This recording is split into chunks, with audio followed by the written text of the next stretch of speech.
When UNC wins, everybody wins. When UNC wins, Trinbago wins. Trinbago wins. Everybody wins. Everybody wins.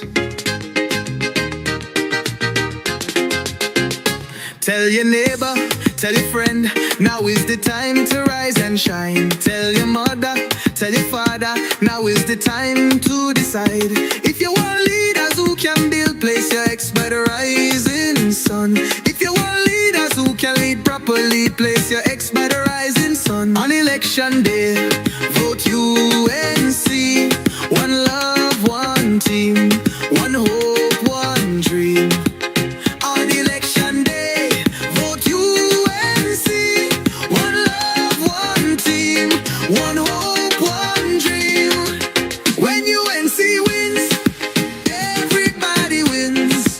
When UNC wins, Trinbago wins. Trinbago wins. Everybody wins. Everybody wins. Vote for peace. Vote for love. Vote for hope. Vote for change. When UNC wins, everybody wins. When UNC wins, Trinbago wins. Trinbago wins. Everybody wins. Everybody wins. Vote for peace. Vote. Good morning, ladies and gentlemen, viewers. Welcome to the United National Press Conference being held in Chaguanas. Today's date is Wednesday, April the 9th, 2025. I would like to welcome the viewers and listeners, as I said, and hopefully we'll have a share the live, as they say. I also like to welcome next to me, who will be joining me after I give my presentation this morning, my colleague, my brother, the candidate for Faizabad, none other than Dave Tanku, who shadows the Minister of the Ministry of Finance and Economy when we were in opposition a couple of weeks ago. I am David Lee, the outgoing member for Pointe-a-Pierre and the candidate for Caroni Central in the next upcoming general election on April 28th. I shadow as part of the opposition. My portfolio was the Ministry of Energy and Energy Industries. Let me start off by saying, today is not a good day for us in Trinidad and Tobago. Today is not a day that I thought I would be here presenting news to the population of Trinidad and Tobago from the opposition.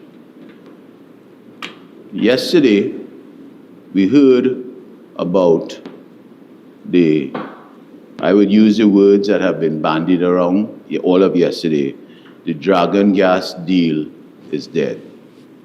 And when I woke up this morning, what faced me in all of the three major daily newspapers, front page, and I just want to show you all, and I just want to put it on the record. We in the opposition have always said we did not have a problem with the Dragon gas deal, but we had a problem of how it was done by this present administration. And I'll explain further as I go along. So this is not a good day for any one of us in Trinidad and Tobago. Given what was supposed to happen, the outcome of the Dragon gas deal and our cross-border relationship with Venezuela and Trinidad and Tobago, in especially certain fields like the Lauren Manatee and the Cocaine Mannequin fields, and which we call the cross-border fields, and then the Dragon gas. There were three areas that this present administration was looking at and dealing with the present Maduro administration. So let me start off by saying, as I said, this is not a good day for us in the opposition. It's not a good day for the citizens of Trinidad and Tobago.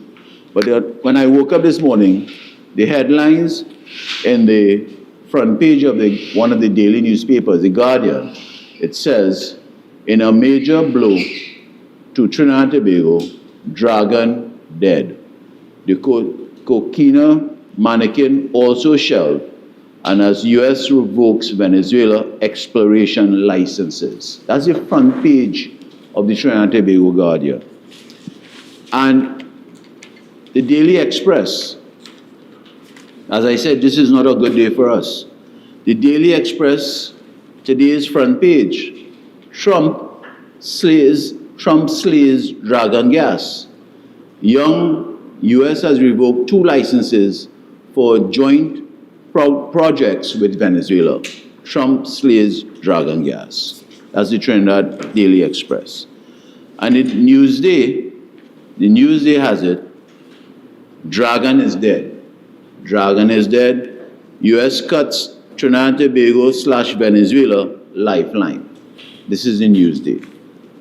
So as I started off my presentation, it is not a good day for us in Trinidad and Tobago. And I just want to read a few opening lines in those same daily newspapers and what they said about the dragon gas and the issue of the revocation of the licenses, the OFAC licenses by the Trump administration. I want to start off with the Trinidad Guardian. I just read the first paragraph. In a blow to this country's progress on major cross-border natural gas deals with Venezuela, Prime Minister Stuart Young yesterday announced that the United States had revoked this country's Office of Foreign Assets Control, also known as OFAC, licenses, which facilitated the development of both the Dragon and Cocina Mannequin gas fields. Young announced Washington's decision during a media conference at Whitehall yesterday in Port of Spain. So that was the Trinidad Guardian. First paragraph. Trinidad Express by Rhea Tate. Dragon gas setback. U.S. revokes 2 OFAC licenses for joint projects with Venezuela. The Dragon breathes fire no more. Trinidad and Tobago has had its Special Office of Foreign Assets Control OFAC licenses revoked by the Donald Trump administration. The OFAC licenses, which provided an exemption from U.S. sanctions against Venezuela, would have facilitated the importation of gas from Venezuela to Trinidad and Tobago for processing from the Dragon and Cocina gas fields. That's the Trinidad Express. The daily newspapers. The daily newspapers has it as, I think I lost that one. It talked about, one second, the Dragon is dead. It talks about that. The Dragon is dead. First paragraph, in a blow to the government and country, the United States government has revoked the licenses it had earlier granted, allowing this country to monetize gas from both the Dragon and the Mannequin cross-border gas fields with Venezuela.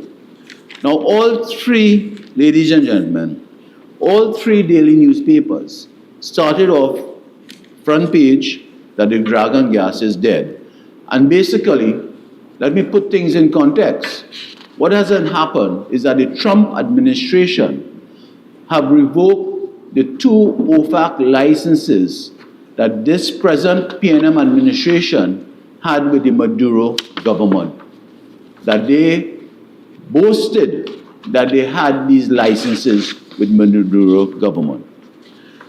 One of the concerns that the opposition team and the opposition leader had always said since back in 2016, when the first talk about the Dragon gas deal was coming into play with the Maduro administration, we have always said there is nothing wrong with dealing in the cross-border transactions in respect to gas and oil, but it could not be and it cannot be at the expense of our own territorial waters. We have also said, and we have used the cliche, do not put all your eggs in one basket. Meaning, while you went to Venezuela and you try to negotiate with Maduro to have cross-border deals and negotiations for oil and gas, it cannot be at the expense of our own territorial waters and our own people of Trinidad and Tobago. We have said that for the last 8 years. We were told that we were being unpatriotic when we stated the arguments for doing that. Now, in any business, ladies and gentlemen, there's bad risk and there's good risk. In any business transaction, there's bad risk and there's good risk. And one has to decide if the risk with a sanctioned government, the Maduro administration, was it a good risk or a bad risk? And we have always felt, given the geopolitical climate that the Maduro administration had with the United States government, whether it was the Democrats, whether it is now the Republicans, and whatever other international countries that the Maduro administration had issues with, we always felt, the opposition always felt, it could have never been considered a good risk. It was a risk to try and take and develop, but not at the expense of our own exploration and development in our territorial waters and assets. We have said so. So what we have also said for the last 8 years, and Mrs. Prasad-Bissessar has been saying it when she delivered her budget statements or even on the platforms, you could have done both together simultaneously. You could have negotiated with Maduro and negotiate properly and transparently and accountable to the people of Trinidad and Tobago, and at the same time incentivize our energy companies in Trinidad and Tobago to continue the exploration of oil and gas for our downstream and for our export revenue. We begged this administration over the last 8 years to do that. We were ridiculed every time we stood up in Parliament and tried to give advice to this administration to actually work with us. Let us get a buy-in. Let the citizen of Trinidad and Tobago get a buy-in with all these negotiations that were taking place within the Maduro government. And I'm sure Mr. Tanku, when he comes up here, will add to what we have been saying over the last 8 years as a shadow for finance and the economy, because it impacted the revenues of our country. When you go back in time over the last 8 years, if you want to start with the late Franklin Kahn and now the present Minister of Energy, Prime Minister Stuart Young, they did not do enough within our own territorial waters to incentivize our energy companies to continue the exploration in oil and gas.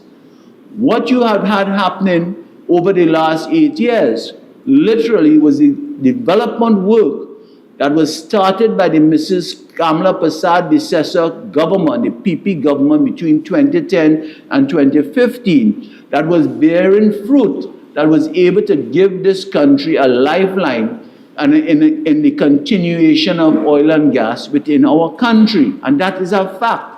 If we did not do that between 2010 to 2015, incentivize the energy companies to continue their exploration, there are certain fields that came to revenue between 2015 to now. It was all due to the good risk and incentivizing our energy companies in Trinidad and Tobago. That's a fact. So the announcement, I want to say the announcement of the revocation of the United States government of the OFAC licenses does not come as a surprise to us in the opposition. We are not happy this is happening. We could never be happy as citizens of Trinidad and Tobago. But we have said time and time again, if you put all your eggs and bank on Maduro, it could never be a good risk. That was always considered to be a bad risk, given the volatility of that Maduro administration with the world. So, while certain people today are saying, well, they are not surprised, I see the energy chamber is coming out and saying that they are not surprised by what has happened with the dragon gas being a setback or is no longer the pullback of the OFAC licenses. While they are saying it is not a surprise, at the same time they are saying it's not a surprise, they were one of the biggest people that was pushing this government to continue that cross-border at the risk of not pushing our government into continuing the exploration of oil and gas within our waters. Let me explain what I just said there. The role of the energy chamber in Trinidad and Tobago. Their first priority should be for Trinidad and Tobago, not Venezuela. Their first priority should have been continuing and pushing this present PNM administration over the last 9+ years and using their members to push and ensure that this present government, whether it is the Prime Minister Rowley at the time, whether it was the late Franklin Canas, the Minister of Energy, or whether it is this present Prime Minister Stuart Young, when he was also the Minister of Energy, it was their duty to ensure and push that the administration work with our energy companies, incentivize our energy companies in Trinidad and Tobago to continue that exploration. It was critical because what you are seeing now, and I heard in the press conference, Dave, that Stuart Young is now saying he has a plan D, not a plan B, he jumped to plan C, D, E, F. And all those plans that he's talking about is really trying to ramp up exploration within our own territorial waters after 9+ years.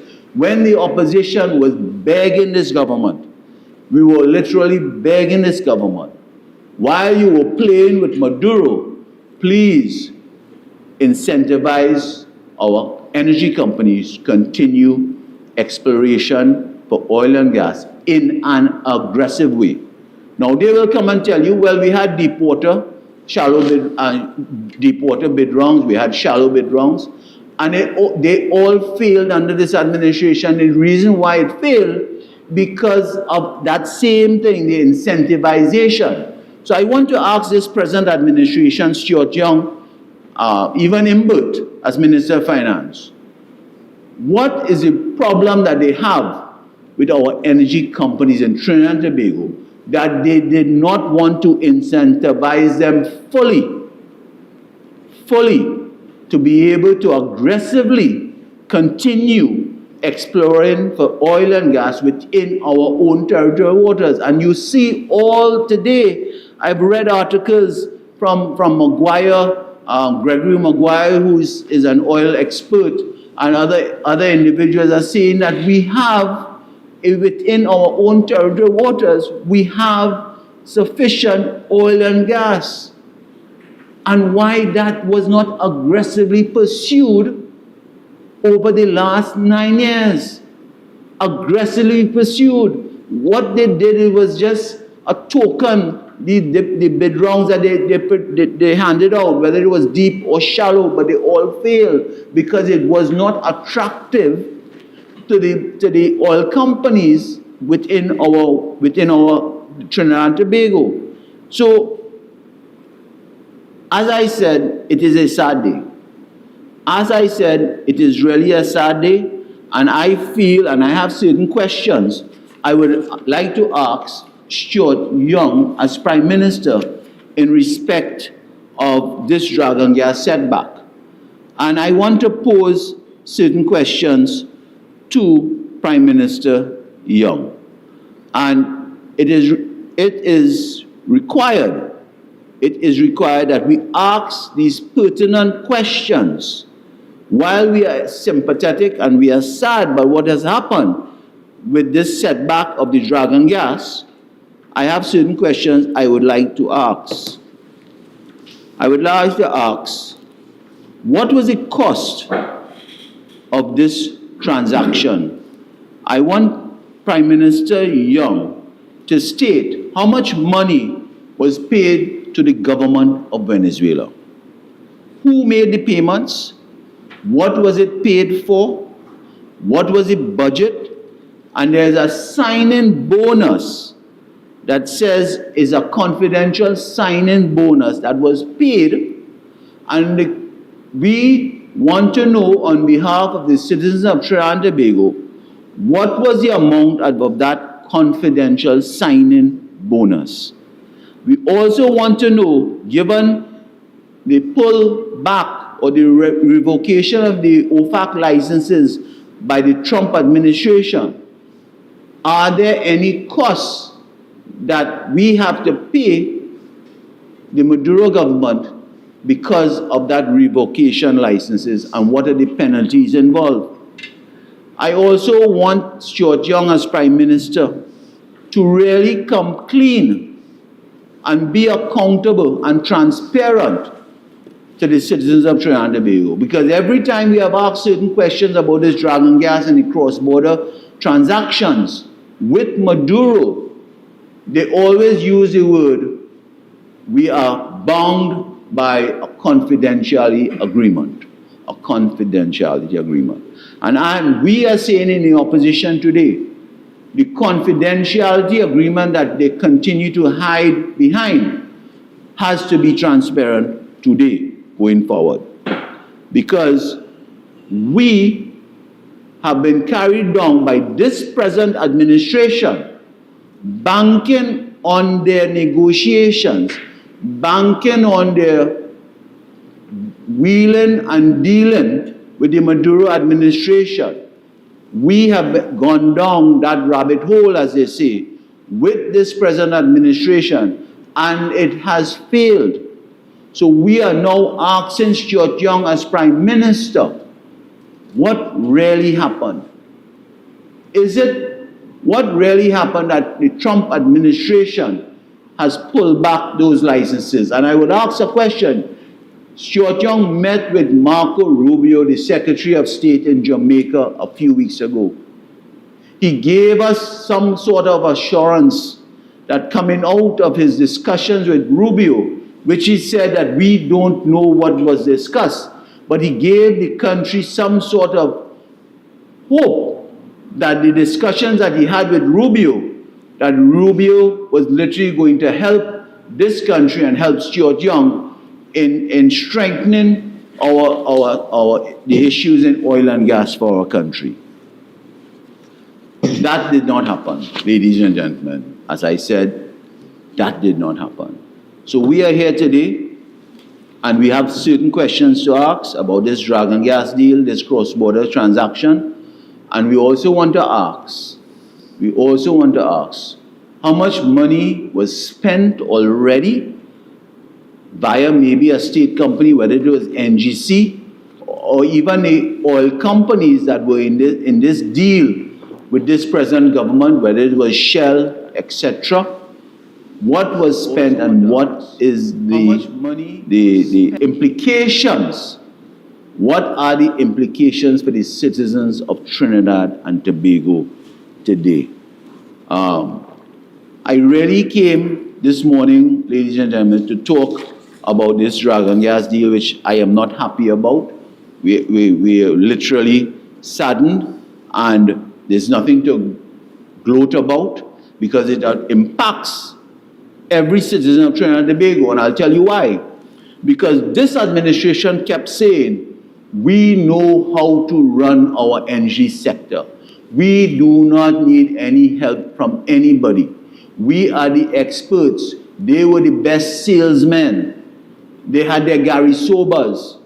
And all they asked the country, follow them. Let them do them. They know what they're doing. Well, we as citizens because they are in charge, we had no other choice but to follow them. And today, we are seeing a story where in 2027, Stuart Young and Rowley had promised this country to hold strain until 2027. They said that. They asked the country, they came to the country and said, hold strain. They never told us how to do that, hold the strain for 2 years. But in 2027, their words, not our words, this country will see a boom. It will see a boom based on what they were doing with this Maduro government. Well, today, ladies and gentlemen, as I said yesterday, Stuart Young, as Prime Minister, held a press conference. He said, basically, he's saying the Dragon gas deal is dead. No matter how he tries to spin it, that he has some lawyers reviewing the licenses, agreements, etc., and etc., it is just all pie in the sky. And without saying it further, without saying the words, without saying those words, we are fearful what will happen now that because they have banked on this Dragon gas and the cross-border transactions, because they have done that, the citizens of Trinidad and Tobago are at risk. But I will want to tell you in closing, before I bring up my colleague, my brother, Mr. Tanku, to add to his presentation, I want to tell you that do not be afraid. On April 28th, the Honorable Kamala Persad-Bissessar and her team and her coalition of interests has the formula to save this country. And before I end, I just want to add, they like to say we don't have plans. I want to say the United National Congress have a manifesto. And we have been putting out our plans every time we speak. We have been putting it out. We have a crime plan. I think Mr. Tanku will come and talk about a little bit about the economy. But I just want to add a few things in our manifesto in respect to energy. Because they'll say that the member came up here and had said nothing about our policy. I will just add two simple things in respect of our manifesto in respect to energy in the first 100 days. We will ensure the way forward that a reopened Petrotrin contributes to the energy security of Trinidad and Tobago and our regional small island neighbors, affordability, availability, and reliability of supply. Let me put that in another way. We are prepared to work with the citizens of Trinidad and Tobago to reopen our Petrotrin refinery. We are prepared to ensure that open refinery takes advantage of the development of the Panama Canal in terms of access to global markets and crude sources. We are prepared to revive the gas-based industrial sector with more gas from new sources, including domestic areas in small fields, etc. And we'll get into it more. I just wanted to give a few points.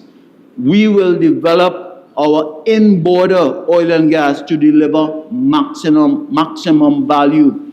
We will protect the Point Lisa's development estates and the companies through proper deep water bid rounds in order to produce gas and ensure a constant supply to the Galeota port. Expansion of the energy assets by starting the construction of our first energy port in Galeota. We are prepared to do that. So we have plans, ladies and gentlemen. So we're not just coming here to bash this administration, because on April the 29th, Mrs. Persad-Bissessar and her team have a 100-day plan, and we are prepared to hit that ground running, as they say, on April the 29th to develop and bring back success and goodness to our country. So, with those few words, I will now ask Mr. Tanku to join me to deliver his presentation in respect of finance and certain aspects of the economy, and also maybe in respect of what happened yesterday. I thank you. Okay? Thank you very much, Dr. Lee, and good day to Trinidad and Tobago. I think we just had an exceptionally well-presented expose on the state of play with regards to the Dragon Gas deal. I just want to add one point before I go into what the bulk of my presentation today will be on. Having declared that the Dragon Gas is effectively dead, a matter that is of grave concern to all citizens of Trinidad and Tobago, including us, Stuart Young also said that he was going to negotiate with the US government. Stuart Young said, after he made his pronouncement that the Dragon Gas deal has died, Stuart Young puts himself forward as the individual who is going to negotiate with the government of the United States of America.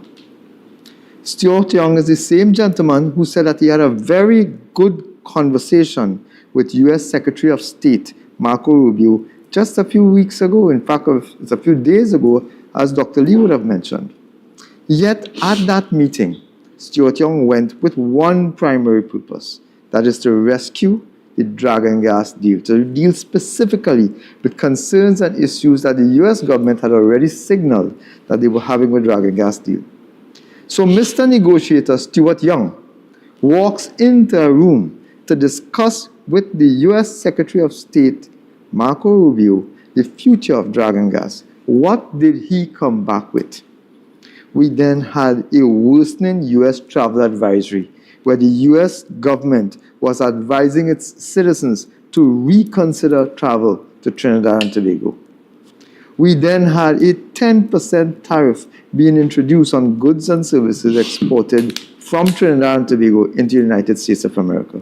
And now we have the unfortunate announcement of the death of Dragon Gas.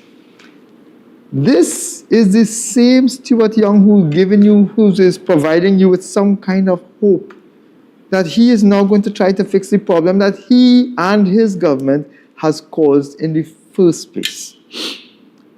There's only one way to deal with this, ladies and gentlemen. There's only one way to renegotiate. There's only one way to review. There's only one way to save any aspect of Dragon Gas. Only one way to save any aspect of the revitalization of the energy sector and the economy of Trinidad and Tobago, and that is to remove every single one of these PNM members from government. That is the only way. We cannot afford Stuart Young to go to negotiate anything further because his track record has been one of an abysmal failure. I call on citizens today, I remind citizens today, this Stuart Young has been a failed negotiator and he's threatening now to go back and negotiate again. There's tremendous fear that should be in the minds of every single citizen of Trinidad and Tobago that this gentleman is seeking to represent our interests given his absolute failure before. Over the last few days as well, we have seen, I guess it's an anticipation of the failure of the Dragon Gas initiatives.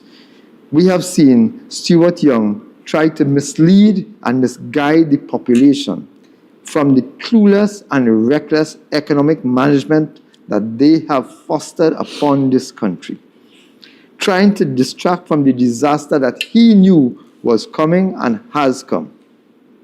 One of the things that he has kept repeating, and it has become one of the PNM's distraction ploy, their nasty politics, is that the UNC government, and it's good that he has recognized that there will be a UNC government in a few days' time.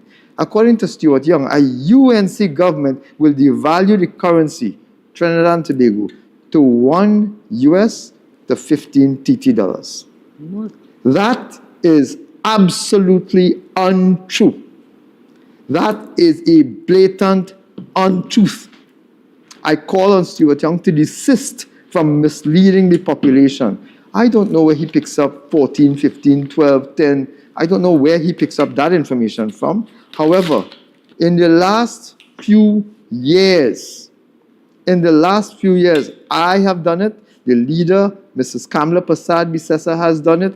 Others have done it. We have made it very clear that there will be no devaluation on the United States, UNC government. There will be no devaluation under a UNC government. And for the third time, let me repeat it for Stuart Young to hear in case he was closing his fridge. There will be no devaluation under this UNC government. I am repeating the words of the political leader of the UNC, Mrs. Kamala Bissessa, when she read this and she stated this to the government of Trinidad and Tobago and to the people of Trinidad and Tobago over the last few years. I call on Stuart Young to stop spreading fear. You know, for a government that has been in office for the last decade, where Stuart Young has sat in the cabinet and made decisions to spend over $560 billion, it is disappointing and worrying that this government, this PNM government, does not have a single thing on which to base their election platform on. They have nothing to show. There are no buildings, there are no improvements in the substance and quality of people's lives. There's nothing to show for $560 billion. I call on Stuart Young to focus on himself. Focus. If you have something to say about what you have done for the last 10 years, go to the population and say it. Instead, Stuart Young has spent all his time reviewing past, living in the past when the rest of Trinidad and Tobago wants to go forward. Stop spreading misinformation. Stop spreading fear. Trinidad and Tobago will not take that anymore, which is why, ladies and gentlemen, which is why on April 28th, we expect that citizens of Trinidad and Tobago who want a better future will vote for the UNC.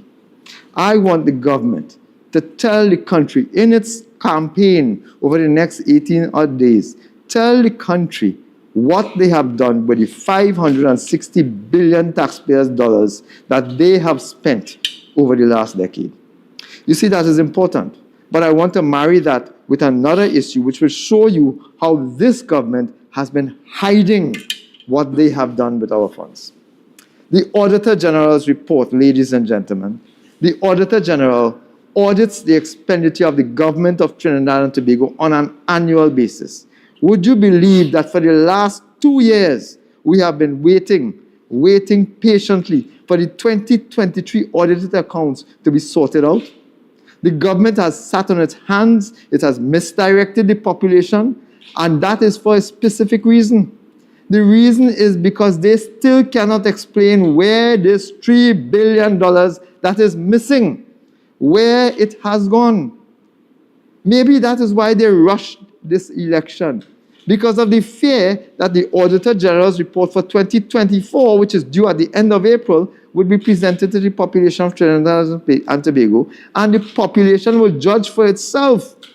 Because right now we have a situation where the country's accounts, the accounts which says where the government has spent $560 billion, the audited figures for 2023 by the Auditor General, who is required by law to double-check and triple-check the government's expenditure. They have blocked that from the population. And by virtue of calling the election early, I am of the view that they are hiding from the contents of the 2024 Auditor General's report. What they have done on the international scale, on the international stage, is sabotage the integrity of the accounts of this country. And right now, today, as we speak to you from this platform, our national accounts is in critical crisis. So 2 things, no devaluation, and secondly, at this point, I challenge the minister, whoever it is at this point, if he has the gumption, to tell us what he has done to fix the crises of the audited accounts of Trinidad and Tobago, or step out. Just simply leave it alone and let the new government that is coming in treat with that matter. I think the government has been an absolute failure with our national accounts, and every single instance when they have been called to account, they've avoided it. The other issue that Stuart Young has been championing all over the place, with probably millions being spent in advertising and misdirection. He wants to know, we have multiple plans. The United National Congress has expressly stated our plans for transforming the economy. It is good that the government is listening. Of course, they are paying no attention to doing, but they are listening. They are listening to criticize, not listening to learn.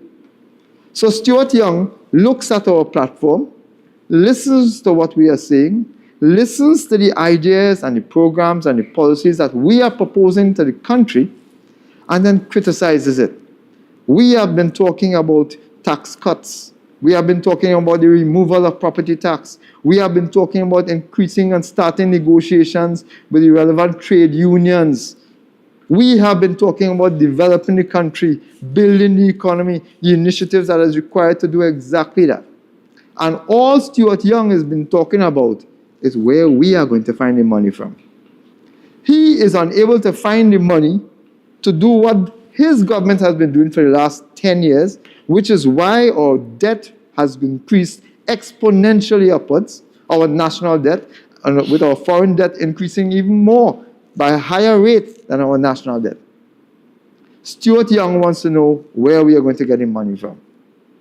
Well, firstly, and I hope you'll pay attention, firstly, we are going to cut the corruption out.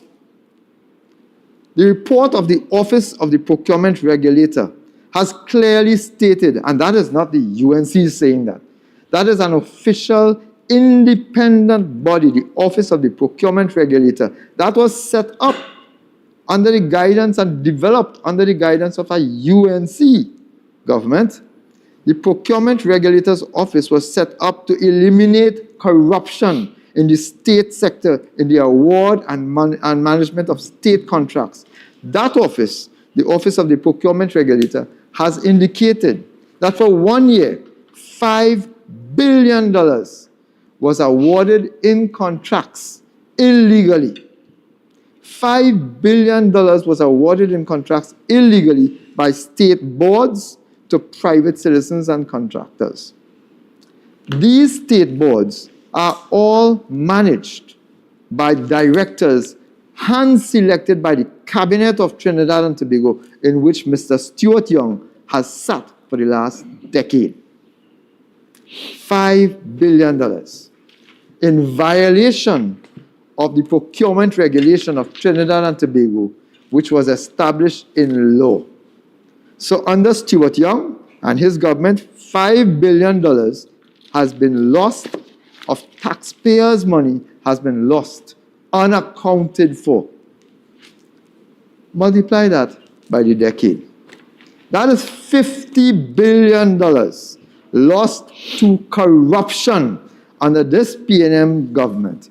Think about what that $50 billion could have done for all the transformations and initiatives we have been providing to this government and to this country. $50 billion. And this is not PNM money.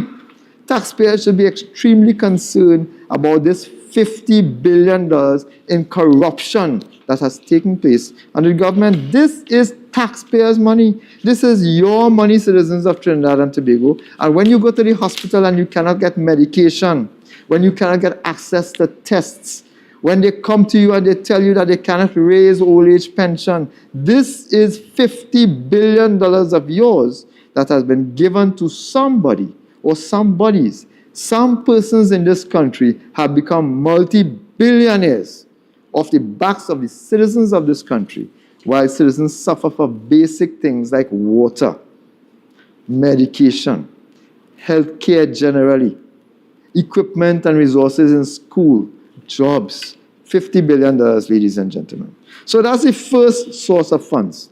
Cut the corruption out. And I assure you, ladies and gentlemen, as our ancestors used to say, jail make for ripened fig. There is corruption here, and the UNC and citizens of Trinidad and Tobago have access to a large group of capable, competent attorneys which would take this matter to courts. The second way of funding the initiatives that we have been proposing is common sense. We are proposing to diversify the revenue base.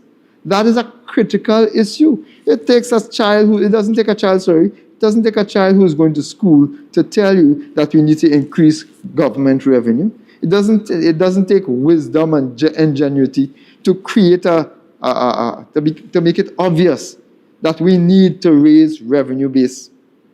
What it takes is a caring government to do it.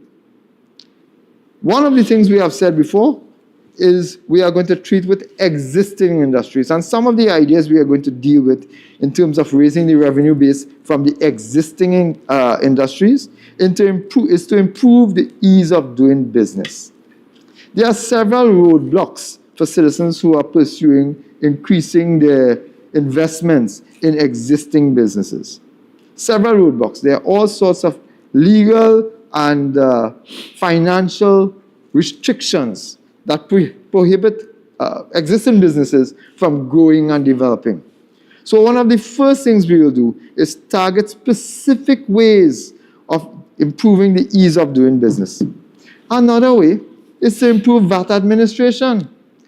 Businesses have been pleading with this government to ease up, to provide some regular mechanism for which they will ensure that VAT refunds are expeditiously dealt with. A VAT refund, as every citizen will know by now, a VAT refund is the lifeblood of a business. For many businesses, when they pay the VAT, they're supposed to get the VAT back. That VAT is a substantial part of their rolling capital, and when the government hijacks that VAT, what it does is starve the businesses, particularly small and medium-sized businesses, from access to their own funds to expand and develop. So we propose to improve VAT administration to prevent persons from being forced to wait years for their refunds and therefore compromise their business potential. We propose to improve access to foreign exchange. Improve access to foreign exchange. I have long spoken about this foreign exchange cabal that has been allowed to build, generate, and grow under the PNM administration, where only a small group of entities and businesses are allowed to access the maximum of foreign exchange in this country. The Minister of Finance, the PNM Minister of Finance, including the new Minister of Finance, has continuously promised that they will treat with that as a major factor. Siot Young had a very large meeting, a lot of media coverage, big table with many, many representatives from everywhere else, business sector, etc., etc., etc. And what came out of that? Not one single thing. It was a talk shop. Again, Siot Young is trying to mislead the population of Trinidad and Tobago. So we propose to establish a transparent, open, clean, clear system of distributing the existing foreign exchange that amongst businesses so that the existing businesses can develop and grow. Obviously, we propose also to treat with the major issue confronting many of these businesses. One is foreign exchange, definitely, and two is the issue of crime. And the government of the United National Congress has paid particular attention to the concerns that citizens have, and we have created several manifestos, these are just two of them, which deal specifically with how a UNC government will tackle crime and reduce the impact of crime on citizens of Trinidad and Tobago. These are just two. And there are several other instances, several other examples. I mean, there's a lot to go through right now, but there are several other examples of ways that we propose to diversify the revenue base of existing industries. But that is not all, because that exists, that's just for businesses that are currently here, that has the capacity and the ability to expand and therefore to generate both jobs, foreign investment, local investment, and our expanded revenue base to the government via existing taxation regimes. But we must also look at new businesses, new initiatives, and that's where this government has failed continuously. Over the last decade, we have seen no emergence of new businesses in Trinidad and Tobago, no new ways of generating foreign exchange. We've seen the government borrow extensively on the foreign market with no new ways of creating a revenue stream. I just want to share with you, ladies and gentlemen, a few of the plans that we have specified that could create jobs, generate foreign exchange, generate new sources of revenue in Trinidad and Tobago. We are proposing the creation of 12 growth poles. One, the East-West Corridor Biotechnology Manufacturing Corridor. This is for the East-West Corridor. Biotechnology Manufacturing Corridor. A biotechnology manufacturing zone along the East-West Corridor will create a cluster of industrial applications in agro, health and wellness, and industrial and environmental biotechnology. Such areas could include therapeutic and nutraceutical plants, exotic livestock development, integrated aquaculture systems, biopesticides, crop genetic improvement, aging medicine, generics and biosimilars, bioinformatics, and environmental conservation. So that's just one instance where we are going to create a growth pole along the East-West corridor. We also have the Digital Innovation Park at Sevilla Couva. We also have the creation of the Point Galeota Energy Logistics Hub. We have the Tamana Solar Tech Renewable Energy Park. We have the Piaco Airport Aircraft Maintenance and Repair Operations Hub. We have the Bridgeton Castle Agro Processing Complex. We have the East Port of Spain Steel Pan Manufacturing Complex. We have the Southwest Peninsula Economic Zone. We have the West Port of Spain Trinidad Creative Arts Street Area.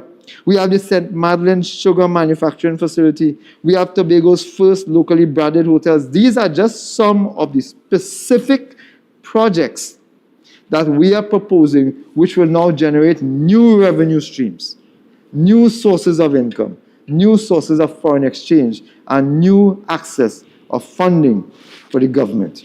Ladies and gentlemen, perhaps the worst part of all that I just mentioned is that this has been in the public domain. These ideas have been in the public domain for the last 5 years. For the last 5 years, a government which did not have and does not have a single plan to transform this economy had the option. We have not been keeping our ideas from the government. We have been giving it to them. What they lack is the compassion and desire to build this country. This government is completely out of touch with the needs of the country, and therefore our country is suffering as a result of that. The PNM has no plans. We have spoken about sport, health and education, tourism. The infrastructure that the PNM met a decade ago, hospitals that were being built, the aquatic center, the cycling center, these sporting facilities, educational complexes in Debe, etc. Those facilities were there to develop the sport, health, medicine, and education tourism. These are low-hanging fruits because we have also trained staff. We have available staff for that purpose. Instead of pursuing a good project with the infrastructure already in place and the human resource being built in place, this government, in fact, has shut that down. Ladies and gentlemen, the PNM does not want to do anything to improve the country because what they want to do is create a sense of dependency in the population of Trinidad and Tobago. And because of that, they can offer no hope for a future. All they can do, ladies and gentlemen, is try to create fear in the minds of the population by misinformation, and more misinformation. The PNM could come now and promise everything, and they will. They will promise everything in the world to solve this problem and that problem and the other problem. The question is, why have they not done it over the last 10 years? They have had a decade to address the problems of this country, and instead of fixing any of them, they have in fact made it worse. Trinidad and Tobago, the PNM does not want any improvement in our country because these projects that I just identified, these projects, both in terms of improving the existing industries and improve in terms of developing new industries, these projects that a UNC government will introduce and build and develop, these projects will create jobs, foreign exchange, new industries, thriving business opportunities from spin-off industries. It will transform our country in ways that the PNM over the last decade have failed to do. We have the plans, ladies and gentlemen. We have the people, ladies and gentlemen. We have the experience, ladies and gentlemen. We have the history, ladies and gentlemen. We have the will, demonstrated clearly under the last administration of Kamala Prasad-Bisesa, 2010 to 2015, where this country saw an improvement, a drastic improvement in our revenue streams, in our gross domestic product, or value of our national output. We built and invested in the Heritage and Stabilization Fund. We created 50,000 new jobs, infrastructure, police stations, schools, all of these things. There was development and growth throughout Trinidad and Tobago without a single new tax. You see, ladies and gentlemen, I've said this before. The money is there. The money is there. What is lacking is a government that seeks your interests, that is pursuing your welfare, because the PNM is unpatriotic. They are focused only on self-development and today on self-preservation, as the country is clear that the PNM cannot take this country forward and are saying repeatedly that 5 more years is too much. Ladies and gentlemen, the UNC has a plan, people, and policies, and we look forward on April the 28th for the citizens of Trinidad and Tobago to do the right thing and put a government that is capable and competent in office. Ladies and gentlemen, I wind up and open the floor for questions with my colleague. I just want to remind you all that when the UNC wins, everybody wins. Just before, thank you, Dave, for that comprehensive presentation. Just before I hand over to the media, I just want to state, as Dave would have mentioned, foreign direct investment and what this country, this government would have done in the last 10 years of eroding and lack of confidence in our country that we have the worst foreign direct investments. There's an article in the papers, in one of the daily newspapers, that talks about a Challenger Energy Group, PLC, is set to leave the shores of Trinidad and Tobago after overwhelming majority of their shareholders voted in favor of selling off all its assets in Trinidad and Tobago. That tells you that where we are and what this government has done to the economy of Trinidad and Tobago. Foreign direct investments, companies are leaving our shores to go elsewhere. And the latest one is the Challenger Energy Group, PLC. So I just wanted to add to what my colleague would have said, Dave Tanku, in respect to the economy and so forth. So any questions from the media? So Mr. Lee, to you, I'm going to stay on the topic of the revocation of the OPAC licenses and its impact on the cross-border energy deals, right? A couple of questions in that regard. What diplomatic strategies would the UNC use to navigate these US sanctions and advocate for regional energy corporations in TNT? I think Mr. Tanku alluded to it in his early statement, where we feel that we will directly engage the United States and the Trump administration. We feel that we have the talent to meet with them, to engage them, to give them the confidence of trying to work with them in respect of our cross-border issues.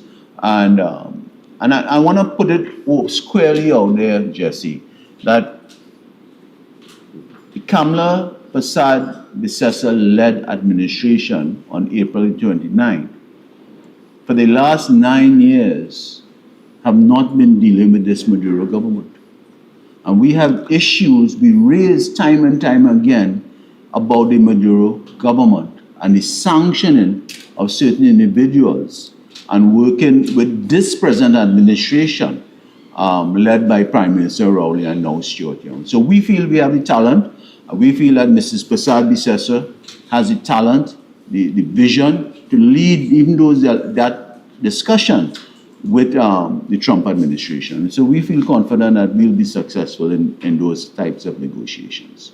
Now, in articulating your points, you alluded to the fact that within the UNC's manifesto, there are plans for the energy sector. You mentioned that one of the way forward would be the reopening of the petroleum refinery, etc. But just to ask pointedly, Mr. Lee, what is really the UNC's strategic plan for the energy sector, given the current geopolitical landscape? Well, I said it in my presentation, and one of the issues we had as a party in waiting to lead this country, and we did it between 2010 and 2015, with Mrs. Persad-Bissessar and Kevin Ramnarine as a former Minister of Energy. We were able to incentivize our oil companies, properly incentivize the issues and companies to be able to incentivize them to continue aggressively, and I use the word aggressively, continue the exploration of oil and gas in our country. And this government has not done that in the last 9 years. What you see Mr. Young is now doing is, when his presentation, he's now talking about using the word aggressively pursuing that. And we had told him back in 2015 when they took over that every time he spoke, and I spoke, or Mrs. Prasad Bisesa spoke, especially, or Mr. Tanku spoke, we talked about that aggression that was required, which we did between 2010 and 2015. So the master gas plan is there, and if they utilize that master gas plan, we would be in a much better place today if they had done that. Before I make way for my colleague here, last question now at least is the former Prime Minister said that, you know, if certain deals did not were executed, did not come to fruition, that our cook cooked, and that, you know, you mentioned that we'll have to hold straight the next 2 years till 2027. Mr. Tank said that there's money. It's about managing and stamping out corruption, etc. But if the UNC is to come into power, Mr. Lee, how will the UNC navigate this particular period where evidently the country's coffers is not where it once was? Right. As a simple answer to start off with, the Mrs. Prasad Bisesa administration has the political will to make it happen. You see, we do not understand, we understand the political will, the mean and the aggressiveness of political will. This present government does not have that. And I'll give you a point. Over the last 10 years, and Mr. Tanku will bear me out, we have spent, our budgets have been over $60 billion on average over the last 10 years. And this present government, the Minister of Finance, has been fooling this country, saying and chastising Mrs. Prasad Bisesa when she bought a budget of over $60 billion. But they have been doing it over the last 10 years, every year coming at mid-year review and increasing that budget to carry it up and fooling the people of Trinidad and Tobago. So the question the citizen must ask, after $600 billion has been spent by this PNM administration, what have they got for it? They have not gotten anything of tangible worth as compared to the 5 years of Mrs. Prasad Bisesa. So we have the political will, we have the talent with Mrs. Prasad Bisesa. Not only the 39 candidates you would see going up for election in the coalition of interest, you also have the Senate when we win that will bring more talent via the Senate to expand and grow Trinidad and Tobago, because they have a lot of talented people waiting to come on board with Mrs. Prasad Bisesa. We are going to express. First question I wanted to know, if the government only has the dragon gas in the pipeline, how do you explain, some of that Mr. Young spoke, Professor Young spoke about yesterday, kind of Susan and the manatee sheets? All of those were sorted by the previous administration, whether it was the Manning administration or the Kamala Prasad Bisesa administration. What Mr. Young is saying is playing smart with foolishness. Really, at the 99th hour,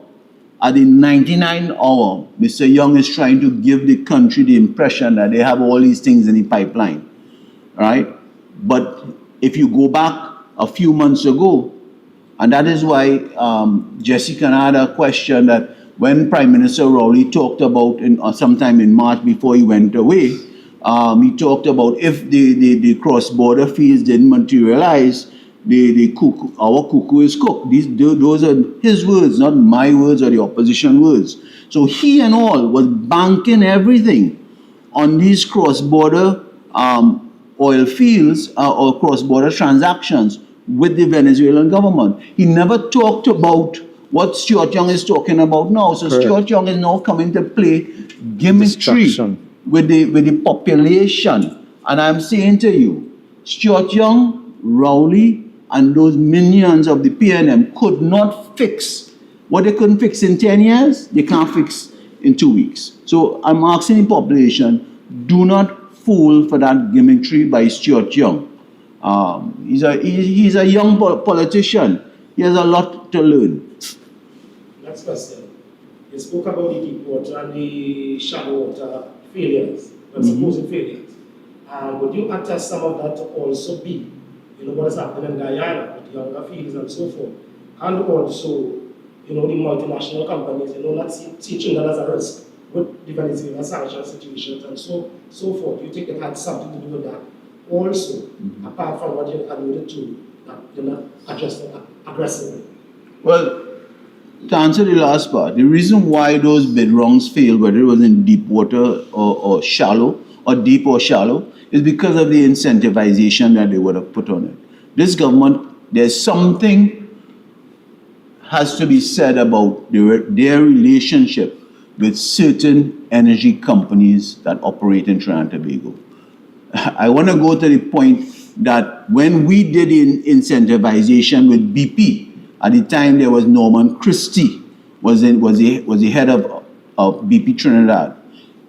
Minister Imbert was aggressively after him when he got the incentivization for certain fields under the Kamala Prasad Bissessar-led administration.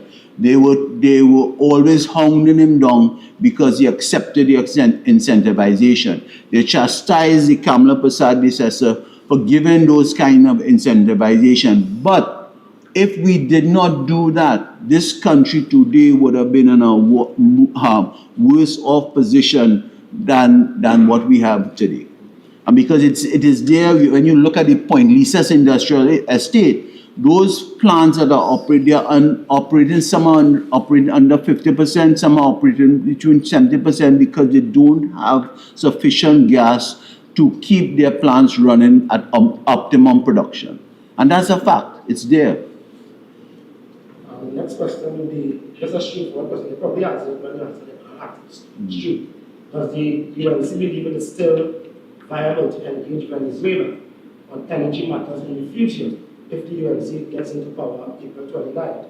Or is that door, you see that door as closed?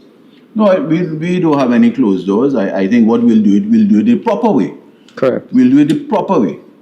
All right? And the proper way is that we will work with the Trump administration going forward and see how that can open back that door with the Venezuelan government.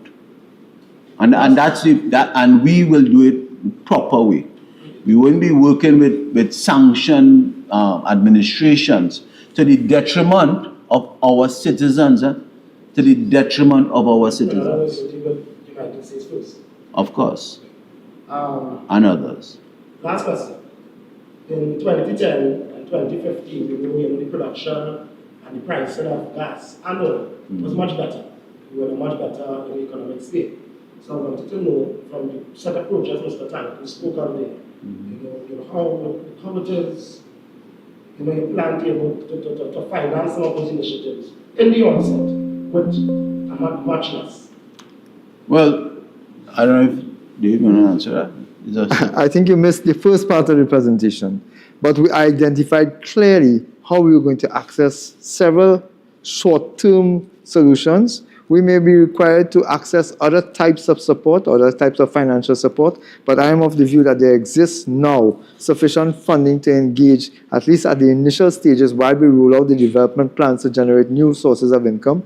There's existing procedures and laws that will allow us to access the resources existing right now. What is missing? Those resources exist. What is missing, as my colleague would have said, as I was said earlier, is a government that is definitely interested in the welfare of Trinidad and Tobago. The resources, the legislation, the facilities for accessing the resources, all are in place. What is required is not in place. And that is a government that cares and is concerned about the development of the country. And on April 28th, the citizens of this country will have the opportunity to put a new government in place, a UNC government that in fact has that concern and welfare and interest for the population of our country. Is it? Mr. Tam, just permit me, if Sure. you will, just to pivot for a second. I wanted to ask, how would you respond to Prime Minister Young's promise of starter homes for first-time homeowners? What would be the UNC's position as it pertains to providing homes for young people, first-time homeowners? Two things there. Stuart Young has been in government for 10 years, has not done any of those things, has abandoned the young people of Trinidad and Tobago for 10 long, tedious, painful years. So I think the population already knows that that is not likely to happen. In fact, they know that it will not happen. The population, I also think, is young enough to remember the provision of starter homes under previous UNC governments, both under Basdeo Pandey, when starter homes, in fact, under John Humphrey, became an idea and a notion. I remember that clearly because I was involved in that process at the time. So yes, starter homes definitely, and not just starter homes, there are multiple options for home ownership in our country, multiple options, including provision of land on which individuals can base homes. All of that exists already. It is just that the government can use the opportunity. If our government can use the opportunity to implement, and this government has not. But the provision of starter homes, the provision of fully fledged homes, the provision of multi-story buildings, the provision of infrastructured land, all of those are options that can be used and have been used by previous governments of which the UNC has been part of. Just to remind you, in fact, I was just reminded, just to remind you that the last UNC government from 2010 to 2015, in fact, distributed, this is not old talk, in fact, distributed 100 homes per month over 100 homes per week over a 5-year period. No other government has done that. As a matter of fact, this current government has failed to so do and has now allowed the list of persons who are aspiring to be homeowners to exceed their own capability because they lack the will.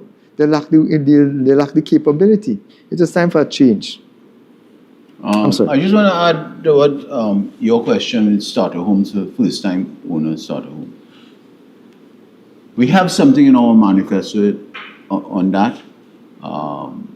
I don't want to elaborate too much. I leave that to the honorable leader to roll that out as she rolls out going along. But we do have a policy in respect to that.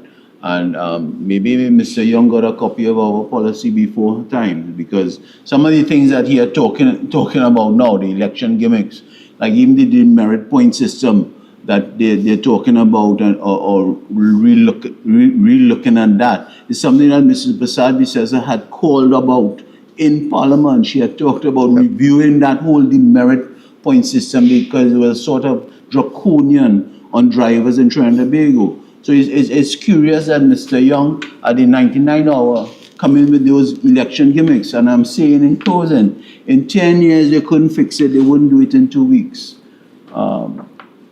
Any other questions? No.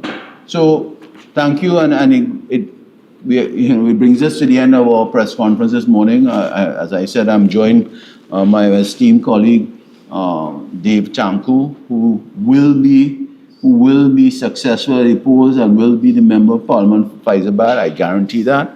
And before I close, on behalf of the Honourable Leader of the Opposition, the political leader of United National Congress, on behalf of my colleague Dave Tanku, myself for Caroni Central, my constituents of Caroni Central, Mr. Tanku's constituents of Faizabad. As you know, tomorrow is the SEA exams. The members have been given all packages throughout the length and breadth of the different constituencies that they are candidate of. On behalf of Mrs. Prasad Bisesa, I would just like to read 2 paragraphs of her release wishing the SEA students throughout Trinidad and Tobago well. I'd like to read 2 of her paragraphs, and I quote, on behalf of Mrs. Prasad Bisesa, I urge, this is Mrs. Prasad Bisesa, I urge all parents to remember that whatever secondary school your child is placed in, they will continue to excel once you give them the continued support and love they need in their crucial teenage years. Take the time, this is to the parents, take the time to pray as God is the one we must ultimately put our faith and trust in, and know that with His blessings, all good things are possible. Again, let me wish all students the best of luck for Thursday's exam and beyond. Be safe, and may God continue to bless and protect all our students tomorrow when they take that SA exam. And we wish them well on behalf of Dave and myself. I thank you for joining us this morning. And as we close, we wish you well and wish you blessed rest of the day. And when UNC wins, everybody wins. Go out and do your civic duty and vote for the UNC. When UNC wins, everybody wins. When UNC wins, Trinbago wins. Trinbago wins. Everybody wins. Everybody wins. Tell your neighbor, tell your friend, now is the time to rise and shine. Tell your mother, tell your father, now is the time to decide. If you want leaders who can build, place your ex by the rising sun. If you want leaders who can lead properly, place your ex by the rising sun. On election day, vote UNC. One love, one team, one hope, one dream. On election day, vote UNC. One love, one team, one hope, one dream. When UNC wins, everybody wins. When UNC wins, Trinbago wins. Trinbago wins. Everybody wins. Everybody wins. Vote for peace. Vote for love. Vote for hope. Vote for change. When UNC wins, everybody wins. When UNC wins, Trinbago wins. Trinbago wins. Everybody wins. Everybody wins.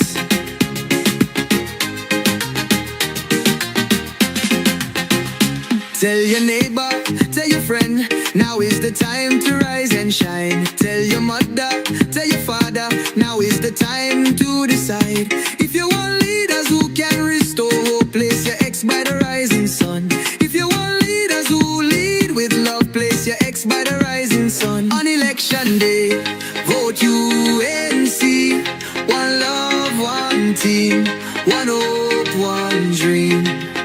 On election day, vote UNC. One love, one team, one hope, one dream. When UNC wins, everybody wins.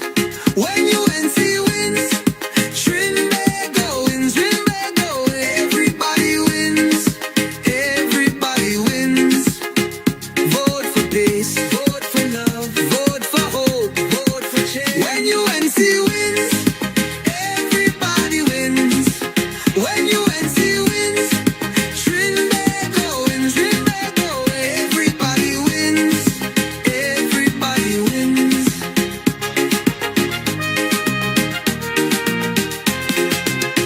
On election day, vote UNC.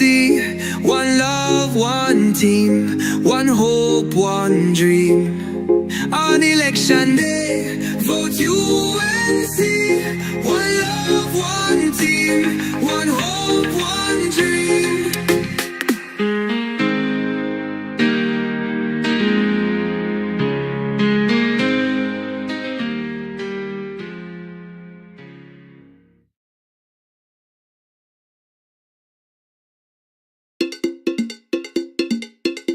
Couva North, UNC, we vote in Jane John. UNC all the way. Vote, vote, vote, vote UNC. The only party to save TNT. We won back the best Prime Minister, the Honorable Kamala Prasad Visesa. Couva North voting, we vote in UNC. The only party to save TNT. On the 28th of April, PNM done. Couva North voting, voting Jaden John. Vote, vote, vote, vote UNC.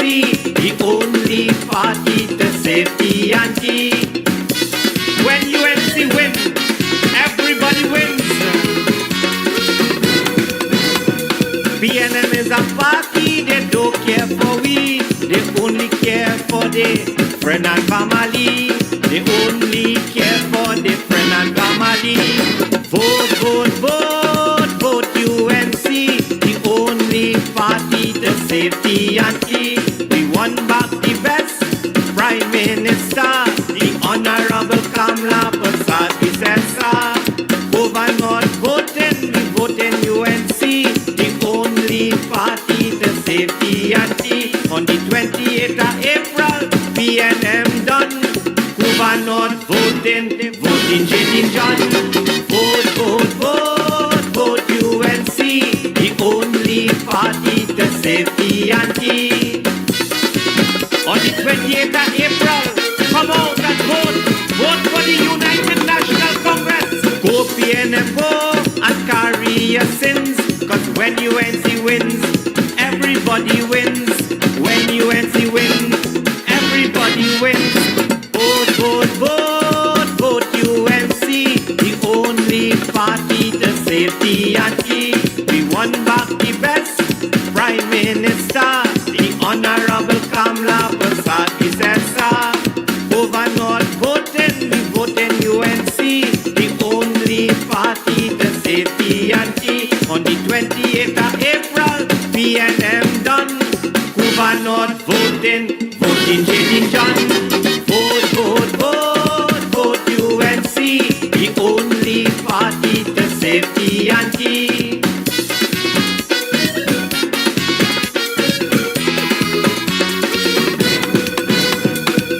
Years of suffering, they mash up TNT. It's time to bring back UNC to save all our we. It's time to bring back UNC to save all our we.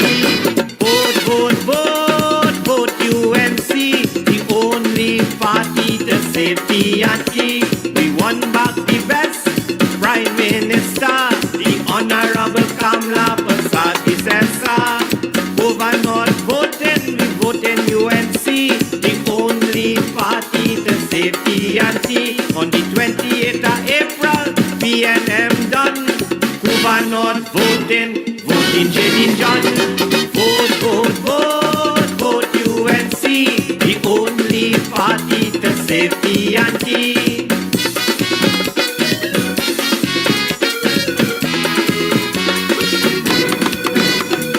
Under the PNM was crime and poverty.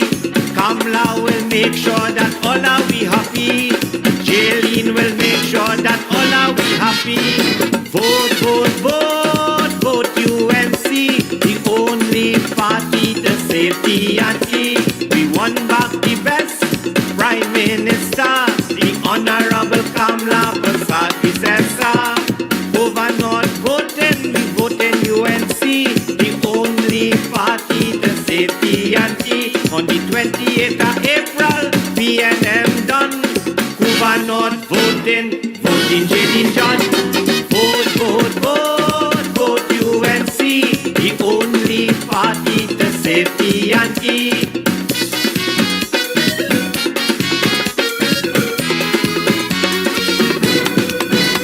Remember what PNM is about. So when you go to vote, you're voting them out. When you go to vote, you're voting them out. Vote, vote, vote, vote UNC. The only party to safety and key. We won back the best Prime Minister, the Honorable Kamala Prasad Visesa. Governor voting, we voting UNC. The only party to safety and key. On the 28th of April, PNM done. Governor voting, voting Jane John. Vote, vote, vote, vote UNC. The only party to safety and key. The only party to safety and key. The only party to safety and key. When UNC wins, everybody wins.